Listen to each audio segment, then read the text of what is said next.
Como ele fez menção, quando Noé saiu da arca e pisou no barro, eu ainda tenho barro lá na minha sandália, né? Já dos primórdios da igreja. É muito legal a gente poder fazer parte dessa história e estarmos aqui para continuar aquela boa obra que o Espírito Santo tem começado. Eu costumo dizer que às vezes a gente interpreta a vida à luz de nós mesmos. Então a história começa quando começou a nossa história. Você já viu isso?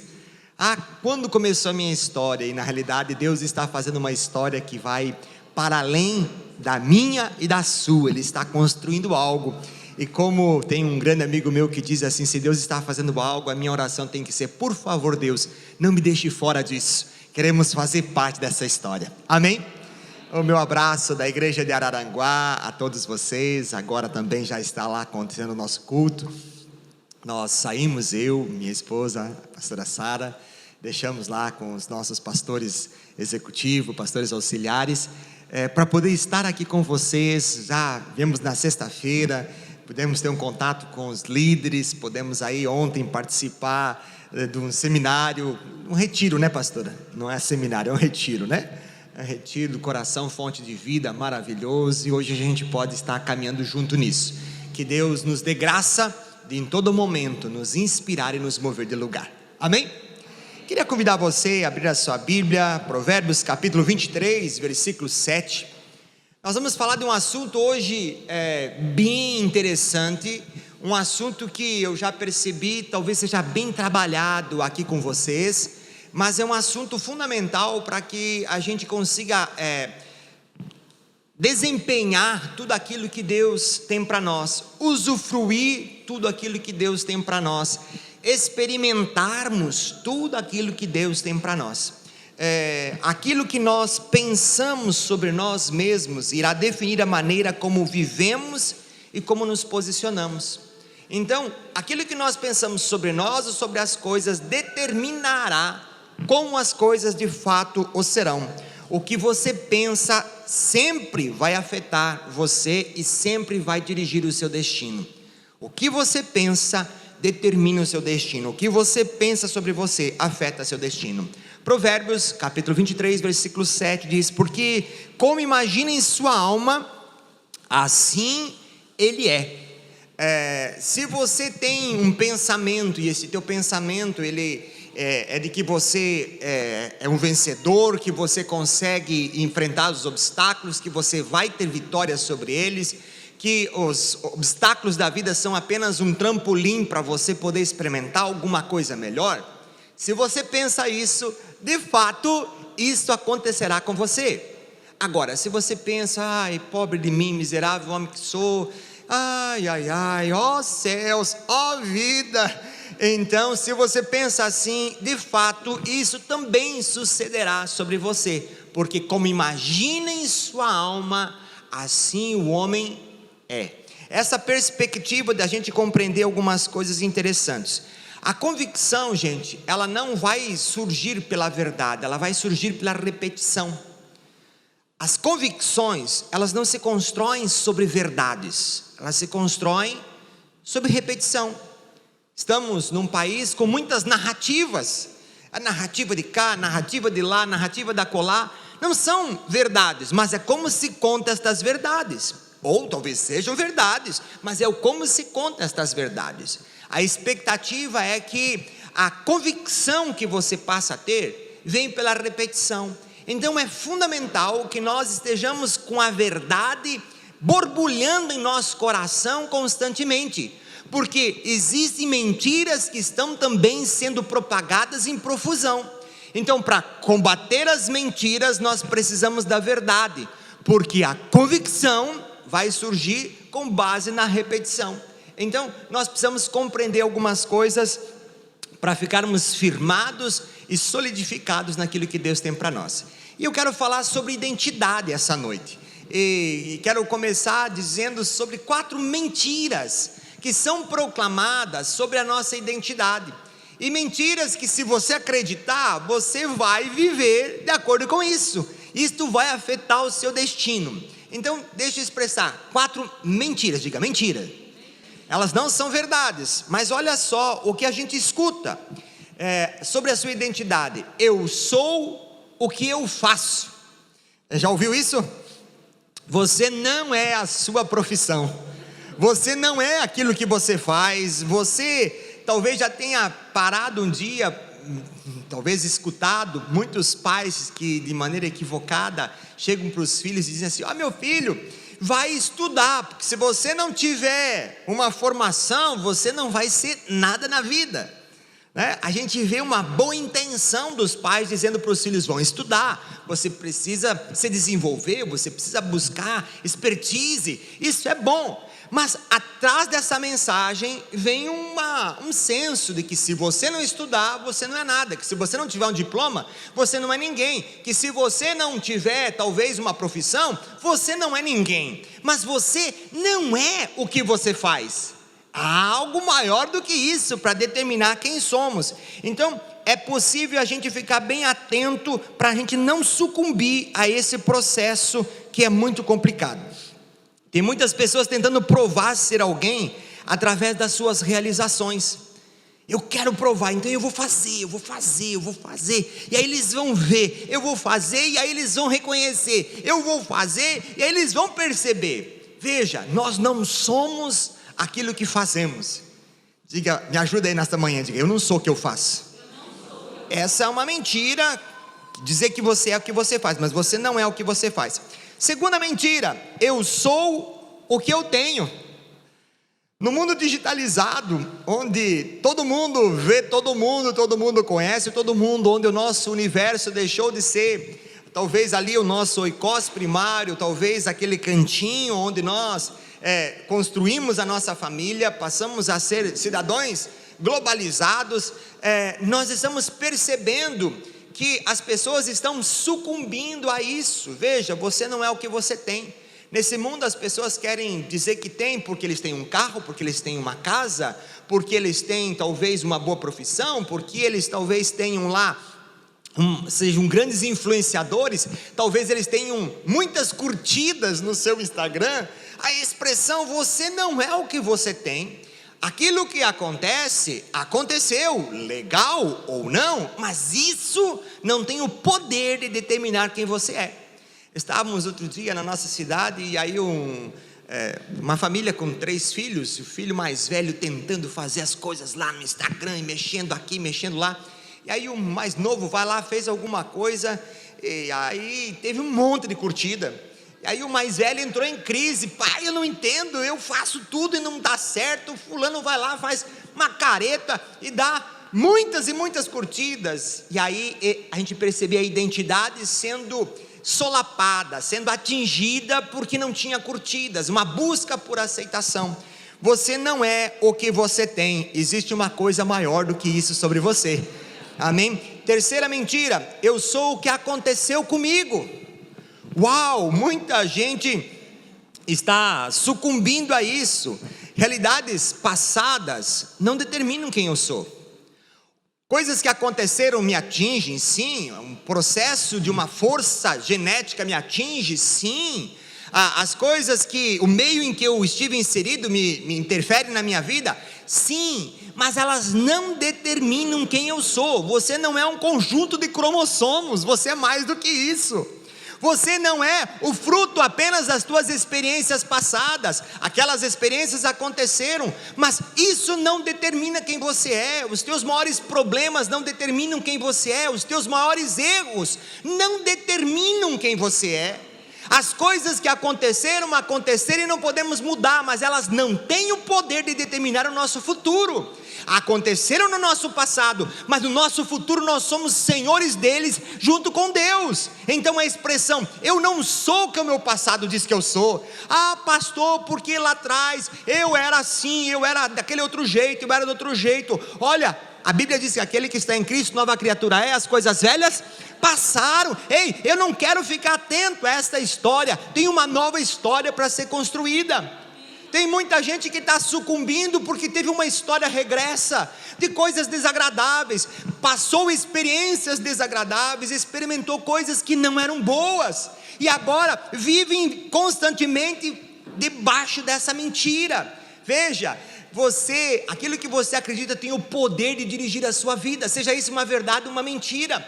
Você sempre vai ser dirigido de acordo com os teus pensamentos mais fortes. Então renova a tua mente, você não é o teu passado, amém? Diga: eu não sou meu passado. Existem coisas melhores para a gente poder caminhar nisso. Outro conceito que está equivocado: eu sou o que os outros dizem sobre mim. Uau, essa aí é para acabar, né? Eu sou o que os outros dizem sobre mim. Constantemente você vai ver pessoas dizendo isso, aquilo, aquele outro. Muitas vezes nós vamos ver famílias que não foram muito ajustadas, e pais ou até irmãos mais velhos proclamando palavras sobre as pessoas que convivem com ele. Talvez essas pessoas sejamos nós. E aí estas palavras que são proclamadas querem dizer que a gente não serve para alguma coisa. Não, você nunca vai dar certo. Não, você é um atrapalhado. Não, você vive no mundo da lua. Não, você está noutra. Conheci uma história de um rapaz, uma criança, 3 anos de idade, perdeu o pai. A mãe se casou com outro homem, o homem era alcoólatra. E na convivência ele dizia para esse menininho de 3 anos e a irmãzinha dele mais nova, que ele dizia assim, que ele se casou com a mãe, os filhos eram prêmio, e que crianças eram para ser vistas e não para serem ouvidas.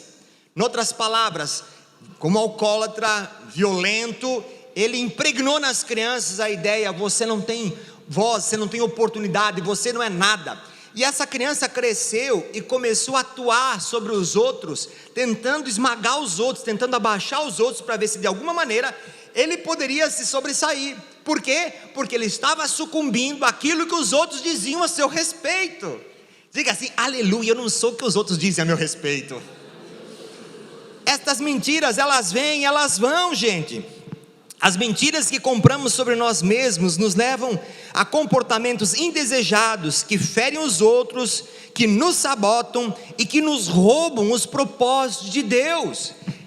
Não é por aí o caminho. Nós temos algo maior para podermos experimentar, para poder viver e usufruir. Quem experimentou ataques nos níveis fundamentais da identidade, pensa que tem que fazer o que for preciso para matar a dor e simplesmente sobreviver. Não é isso que você é. Isso não foi o que Deus te chamou para fazer. O grande desafio é: seja quem você nasceu para ser. As mentiras não podem conduzir a tua história. Você precisa ser conduzido por uma verdade, e essa verdade, ela tem que ser convicção no seu coração. Então seja quem você nasceu para ser. Deus te projetou, Ele te criou. Seja o que Ele sonhou para você. Viva com base nessa identidade que Deus estabeleceu. Eu quero pegar um texto, Mateus capítulo 3, versículo 17. Ele vai trazer uma verdade bem interessante para nós. É um contexto onde Jesus Cristo estava chegando a João Batista para poder ser batizado. E aí tem aquela discussão: não, eu não vou batizar você, você é maior que eu, não, quem tem que fazer e tal, aquela situação toda. Mas depois de resolvida a questão, nós vemos que João batizou Jesus, e na saída da água acontece essa expressão: então uma voz dos céus disse: esse é o meu filho amado, em quem me agrado. Este é o meu filho amado, em quem me agrado. Vamos dizer juntos: este é o meu filho amado, em quem me agrado. Quando que aconteceu essa voz? Essa era a voz de Deus falando para Jesus.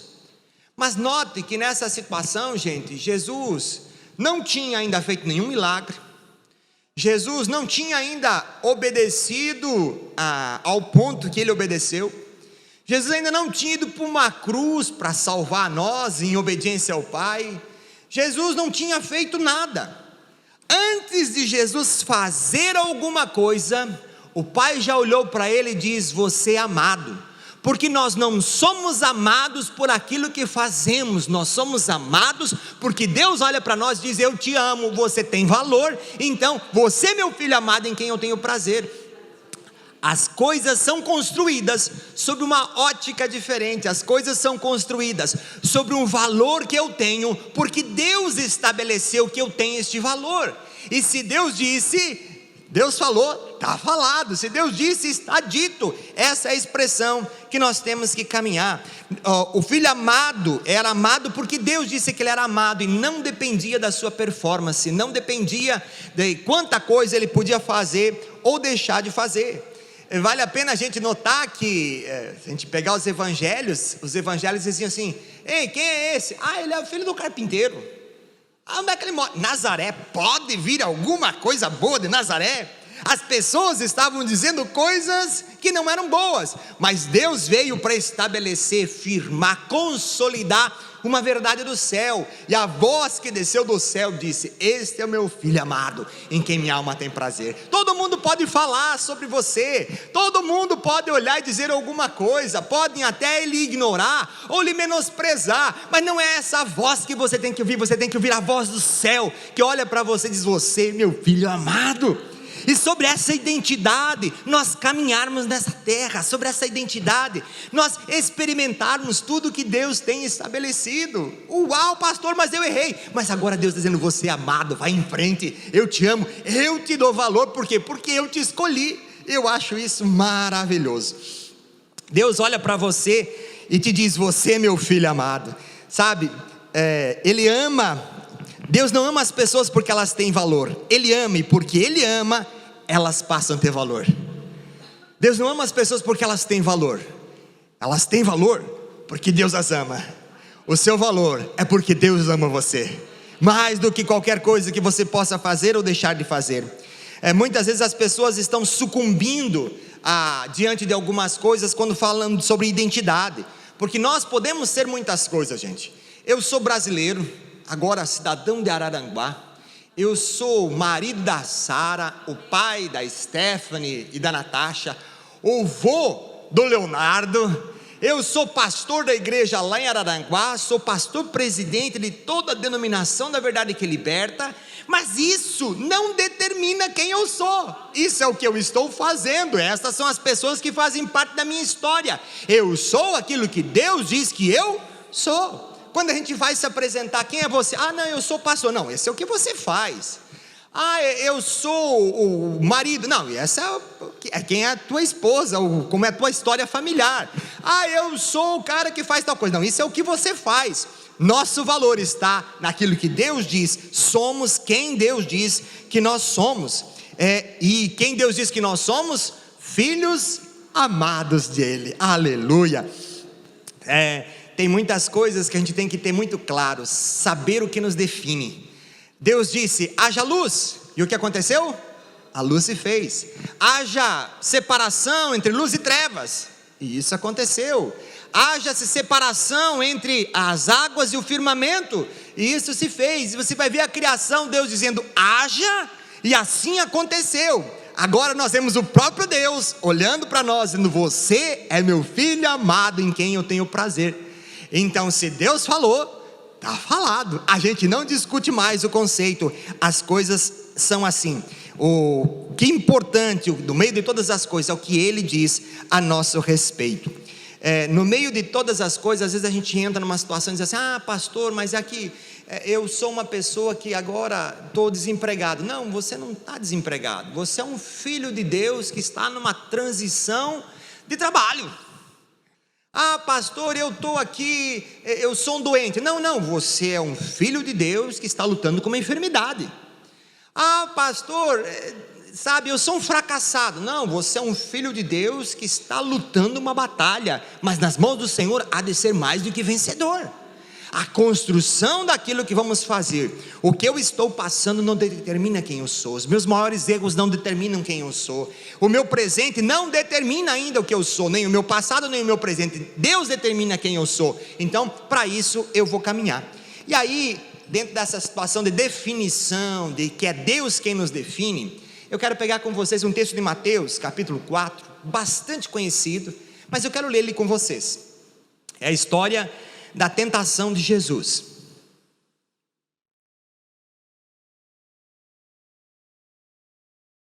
Mateus capítulo 4, versos 1 a 11. Então Jesus foi levado pelo Espírito ao deserto para ser tentado pelo diabo. Depois de jejuar 40 dias e 40 noites, teve fome. O tentador aproximou-se dele e disse: se você é o Filho de Deus, mande que essas pedras se transformem em pães. Jesus respondeu: está escrito, nem só de pão viverá o homem, mas de toda a palavra que procede da boca de Deus.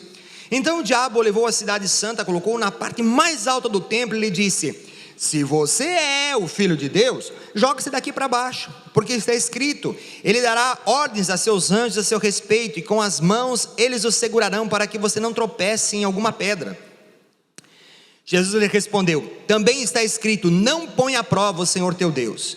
Depois o diabo o levou a um monte muito alto, e mostrou-lhe todos os reinos do mundo e o seu resplendor. Ele disse: tudo isso lhe darei, se você se prostrar e me adorar. Jesus lhe disse: retira-te, Satanás, pois está escrito, adore o Senhor o seu Deus, e só a ele preste culto. Então o diabo deixou, e os anjos vieram e o serviram. O inimigo quer colocar em dúvidas a sua identidade, quer colocar em dúvida aquilo que Deus diz a seu respeito. Das 3 tentações que nós vimos aqui, 2 delas se dirigiram totalmente à identidade de Jesus. Nós temos que entender que aqui há uma pista importante para nós. Se Satanás conseguisse confundir a identidade de Jesus, talvez ele confundisse os seus propósitos. Se Satanás conseguir confundir a sua identidade, talvez ele aborte o seu destino, ele confunda o seu propósito. De 3, 2 delas eram sobre identidade. Então, a importância de nós compreendermos como as coisas são. O inimigo quer lançar dúvidas sobre quem você é, e é interessante a gente perceber que ele não questiona a Jesus. Quando Jesus estava lá saindo do batismo, vindo uma voz do céu e dizendo: este é o meu filho amado. Não, nessa hora o diabo se calou, porque quando todas as circunstâncias estão favoráveis, quando todas as circunstâncias elas estão corroborando, elas estão de acordo com aquilo que nós entendemos da parte de Deus, não há crise, não há dúvida, não há dificuldade. Nestas horas não há tentação, mas quando as coisas ficam diferentes do que previamente se pensa, previamente se estabelece, então há lugar para que algumas coisas surjam.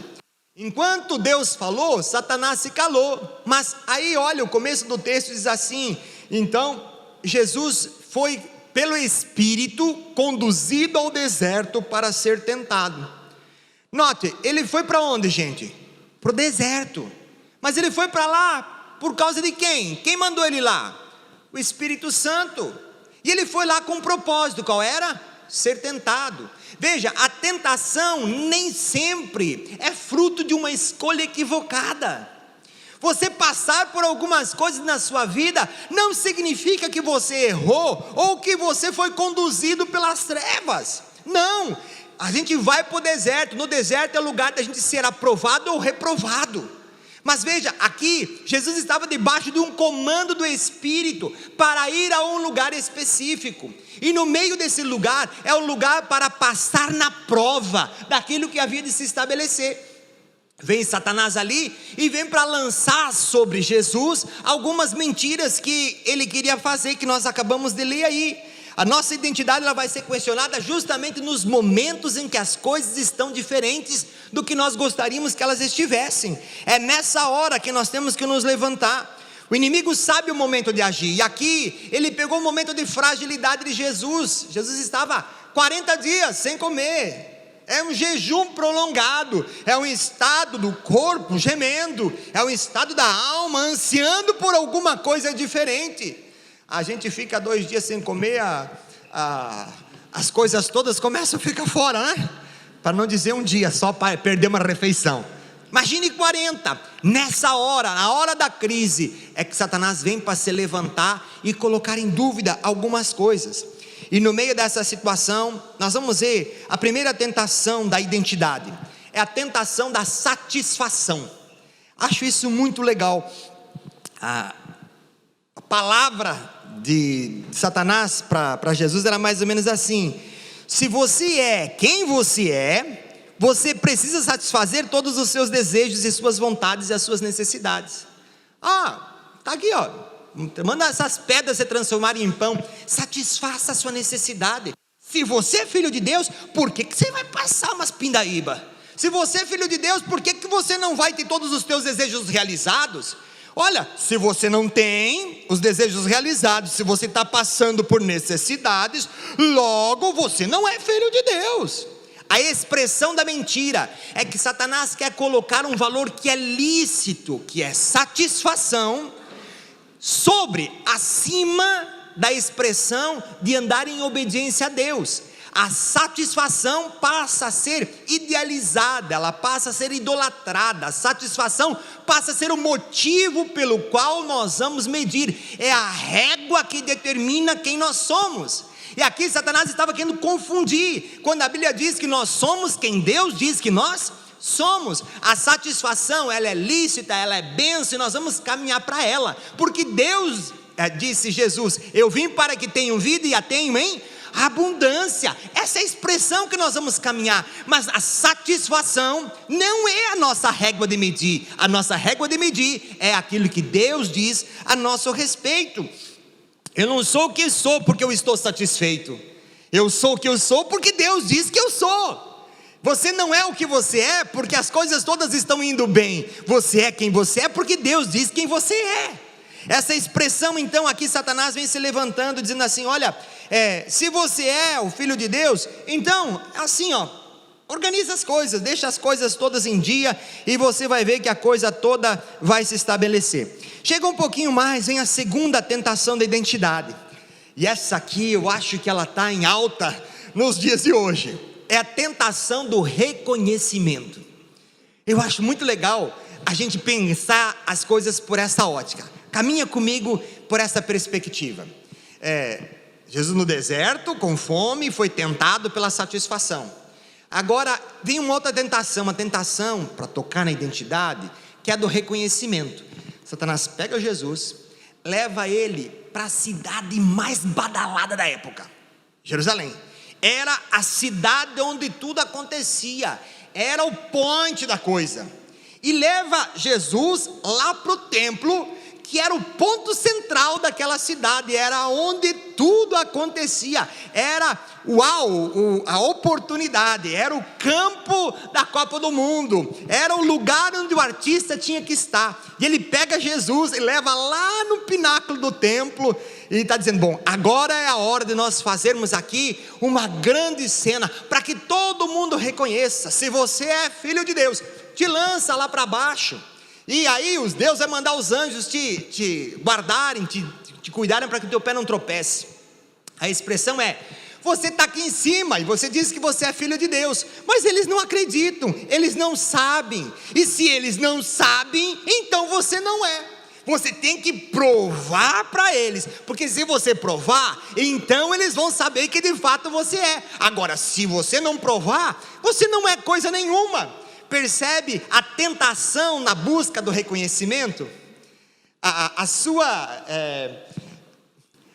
O seu desconhecimento sobre mim não determina quem eu sou. As pessoas não conhecerem você não significa que você é uma pessoa diferente, significa apenas que as pessoas não nos conhecem. A expressão eu não sou o que as pessoas dizem que eu sou, eu não preciso provar nada para ninguém, eu não preciso buscar a aceitação de todo mundo, eu não preciso ocupar um lugar na vitrine para que todo mundo me veja, para que então alguém possa dizer que eu sou alguma coisa. Eu sou quem Deus diz que eu sou. E essa é a expressão que nós vamos ver Jesus trabalhando aqui com Jesus, para fazer com que as coisas caiam por terra. Uma identidade firmada em Deus independe do que os outros pensam. A expressão é: nós somos só o que Deus diz que nós somos. Precisamos viver em função do que somos diante de Deus. E aí vem uma terceira tentação, que é a tentação do orgulho. E essa eu acho muito legal. Ele está dizendo assim: ei, eu já entendi que você é filho. Primeiro foi do pão, depois foi de se lançar do templo, foi a identidade no sentido de você poder ter a sua satisfação, agora ter o reconhecimento. Eu já vi que você sabe que você é filho de Deus, também eu já sei que você é filho de Deus, mas deixa eu te propor um negócio diferente. Você é filho de Deus, mas para caminhar com Deus, você vai ter que ter um caminho, que é a cruz, que é renúncia, que é morte. Você está se associando com alguém que é um caminho complicado. Ei, vem para o meu lado, porque aí eu vou te dar glória, satisfação, honra, poder. E aqui vem uma situação interessante. A tentação aqui vem ao orgulho. Se tem uma coisa que pode nos livrar da presença de Deus, nos tirar da presença de Deus, é o nosso orgulho. Satanás busca lá no jardim do Éden a mesma mentira, dizendo, olha, mostrando que Deus não é bom, porque se Deus fosse bom, Ele faria as coisas diferentes. E então, quando surge a dúvida, Ele diz assim, olha, se você fizer um outro caminho, você vai ser como Deus, você vai escolher, você vai determinar a tua história. E aqui Ele chega para Jesus e diz assim, ei, você pode encontrar tudo isso, se valorize, reconheça quem você é, se dê valor, se posicione, seja uma pessoa autossuficiente, porque você pode ter todas as coisas, e você pode ter sem ter que se associar a Deus, você pode ter deixando Deus de lado, tem um caminho mais fácil. Sabe, a identidade, ela quer ser corrompida quando a gente começa a entrar por orgulho e achar que nós podemos ser alguma coisa longe de Deus, viver apenas as experiências aqui, achando que aqui a gente controla todas as coisas, mas existe um caminho de vitória, que é o caminho diante de Deus. E quando a tentação vem, você pode se dissociar, você pode se separar, você pode se distanciar daquele que estava ali te dando um caminho de morte, de cruz. Ele está dizendo assim, ei, viva a sua vida como você quiser, faça o que você acha que você tem que fazer. E essa foi a tentação de Satanás para Jesus. E aí a palavra de Jesus saiu da sua boca e tem que sair da nossa, adorarás ao Senhor teu Deus e só a Ele servirás. Não vamos servir a nós mesmos, nós vamos servir ao Senhor dos senhores, amém? Eu acho isso muito, muito, muito legal. Nós somos quem Deus diz que nós somos. E o que Ele diz que nós somos? Nós somos filhos. Quem dá identidade é o Pai. E o Pai te adotou. Olha o que diz o texto, Romanos 8, 15 e 16. Pois vocês não receberam um espírito que os escravize para novamente temer, mas receberam um espírito que os adota como filhos, por meio do qual clamamos, Abba, Pai. O próprio Espírito testemunha ao nosso espírito que nós somos filhos de Deus, aleluia. Há um tempo atrás, fizemos uma visita ao pastor Márcio Valadão, lá da Lagoinha, e no momento do gabinete ele nos partilhou uma história muito interessante, de que lá em BH, havia morrido um homem muito rico, e na sua morte os filhos foram organizar a partilha, e na organização daquela partilha começou a surgir muitos filhos ilegítimos, pessoas que estavam lá meio que esparramadas e que se levantaram para dizer, nós somos filhos, e aí queremos parte da herança. Os filhos legítimos disseram, não conhecemos, não reconhecemos, não é assim. Aí você entende a briga que se estabeleceu, foi-se lá para um processo de DNA, e aí descobriram que eram filhos de verdade.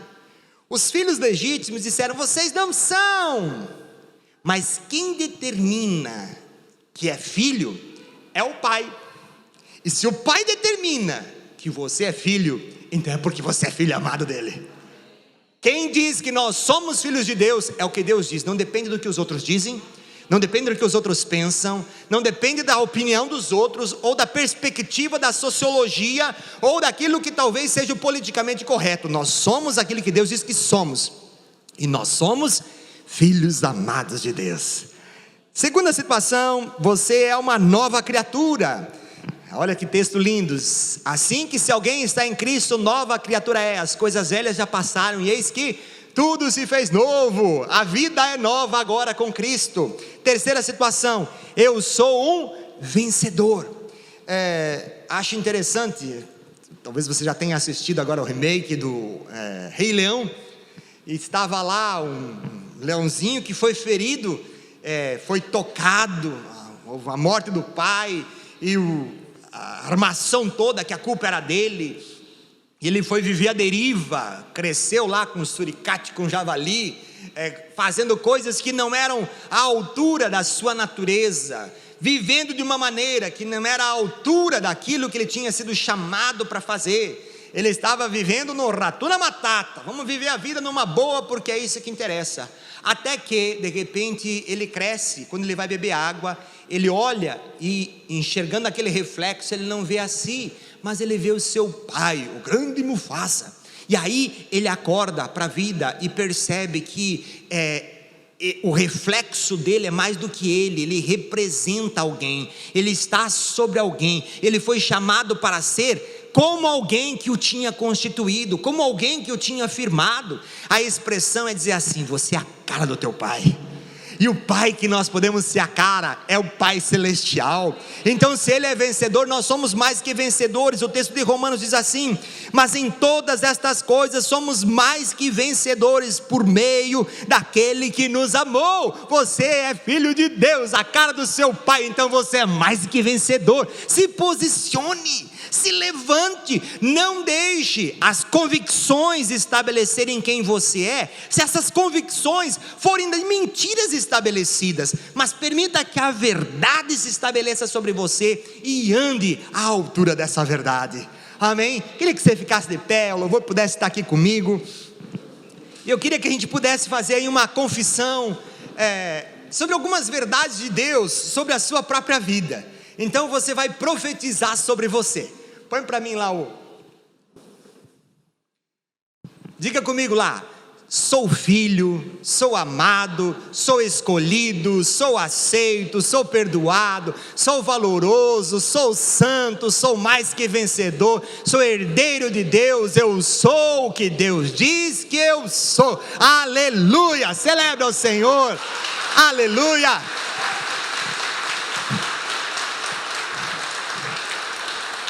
Quando nós entendemos que nós somos todas estas coisas, eu não estou preocupado com o que vão dizer sobre mim. Eu tive uma história regressa, pois bem, mas eu tenho um futuro glorioso, aleluia.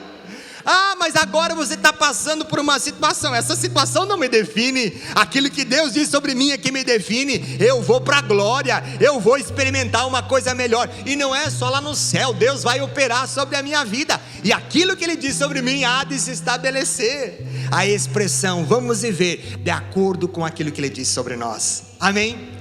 Nós vamos cantar uma canção que você deve conhecer muito bem. Eu queria que você pudesse deixar essa letra proclamar sobre a sua vida. Se você conhece, abra a sua boca e profetize sobre você estas verdades.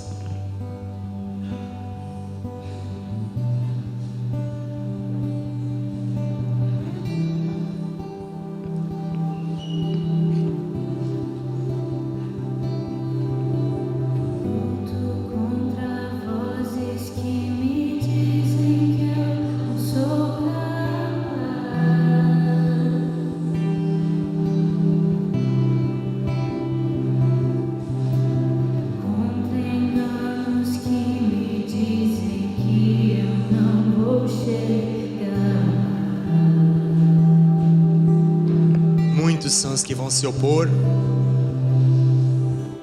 Meus altos e baixos nunca vão medir o meu valor.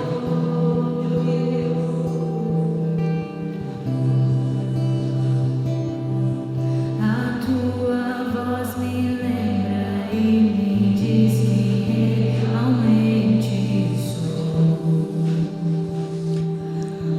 No meio de tantas vozes, a voz do Senhor diz assim para você: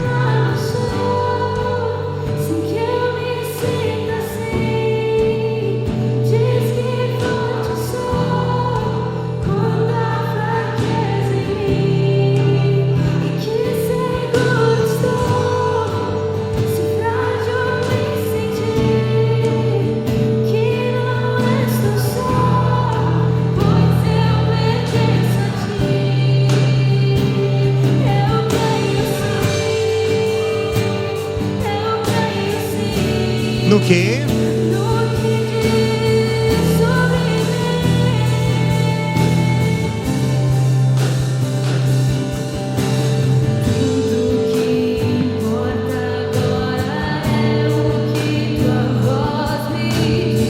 Só essa verdade que precisa estar sobre o seu coração. A minha identidade e o valor eu só encontro. dá para se dissociar.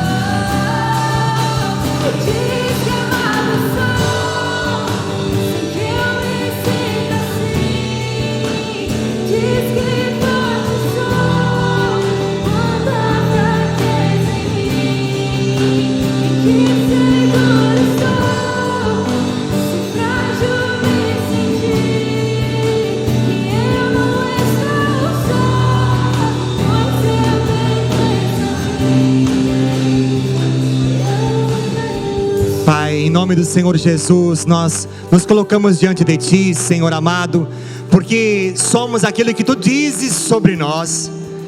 Senhor, não são as vozes externas, não são as vozes internas que podem determinar o nosso valor, mas é apenas aquilo que Tu dizes sobre nós.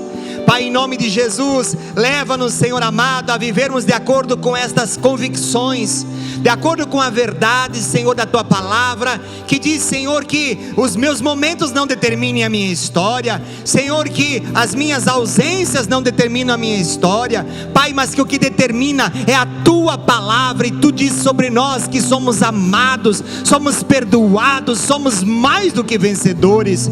Pai, em nome de Jesus, vem manifestar, Senhor, a Tua graça, desfazendo toda mentira, Senhor, e estabelecendo a glória que só em Ti podemos ter, Pai, em nome do Senhor Jesus, aleluia.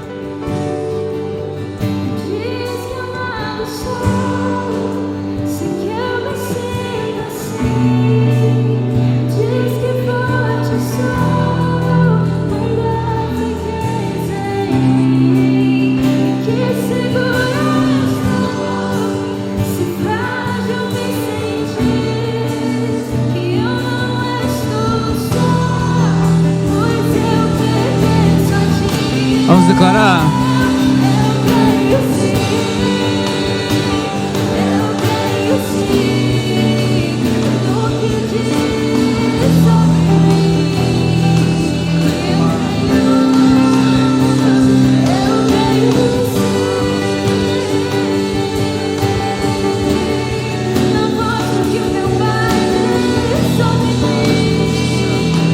Amém, Jesus, amém.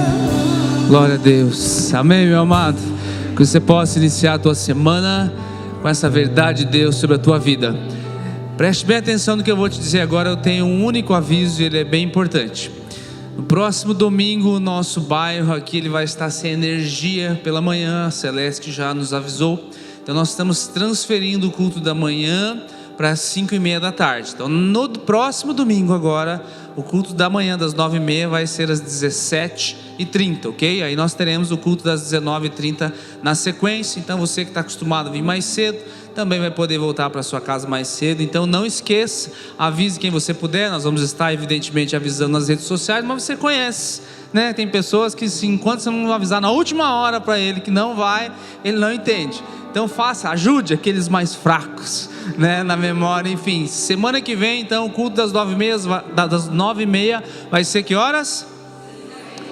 Muito bom, que bom que você é inteligente, tem uma memória boa. Não esquece de avisar os próximos irmãos que vierem aí. Então semana que vem não tem culto da manhã, mas tem o culto da tarde para você que costuma vir pela manhã. Que direção fica a sua casa aí? Se não souber, levanta a mão para cima aí que o anjo do Senhor reflete sobre você.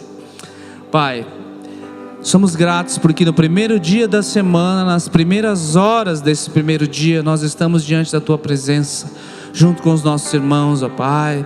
Estamos conectados contigo, com o Teu Espírito Santo. Nós pedimos que essa conexão, essa presença não se afaste de nós ao nós retornarmos para nossa casa, Senhor, mas que ela nos leve, que ela nos acompanhe por onde nós formos, seja retornando hoje no dia de domingo, Pai, seja em todos os lugares que nós viemos a circular durante essa semana, Pai. Destaca os Teus anjos, ó Pai, dá ordem a eles ao nosso respeito, para nos guardar em todos os nossos caminhos, ó Pai. E se em algum momento dessa semana nós formos feridos ou recebermos setas a respeito da nossa identidade, Senhor, que essa verdade que nós entendemos, aprendemos no dia de hoje, Pai, ela seja a voz mais alta na nossa mente e no nosso coração, Pai. Que ela nos dirija, Pai, que ela nos instrua e que ela nos lembre, Senhor, que nós somos aquilo que o Senhor determina que nós somos, ó Pai, e que nós possamos levar esse valor e essa identidade para cada um que tiver contato conosco, não importa aonde nós formos, para a glória do Teu nome, e que o Teu grande amor, que a graça do Teu Filho e a comunhão doce e preciosa do Espírito Santo seja derramado sobre essas pessoas que aqui estão, sobre aquelas que estão conectadas agora, hoje e para todo sempre. Se você crê, diga amém, que assim seja. Vai em paz, meu amado, mas não sai desse lugar sem dar um tchauzinho, cumprimentar pelo menos umas 5 pessoas em nome de Jesus. Até domingo que vem à tarde. Eu posso livre andar. O seu sangue sobre mim me comprou, me restaurou. Sem culpa então me tornou. O passado já não mais tem poder, pois novo sou. Nele vou viver, posso amar. Toda morte o sofrer não me assustarão jamais, pois foi Ele quem venceu em meu lugar. Jesus Cristo, Rei dos Reis, nos trouxe a redenção, a esperança retornou, graça e paz nos revelou.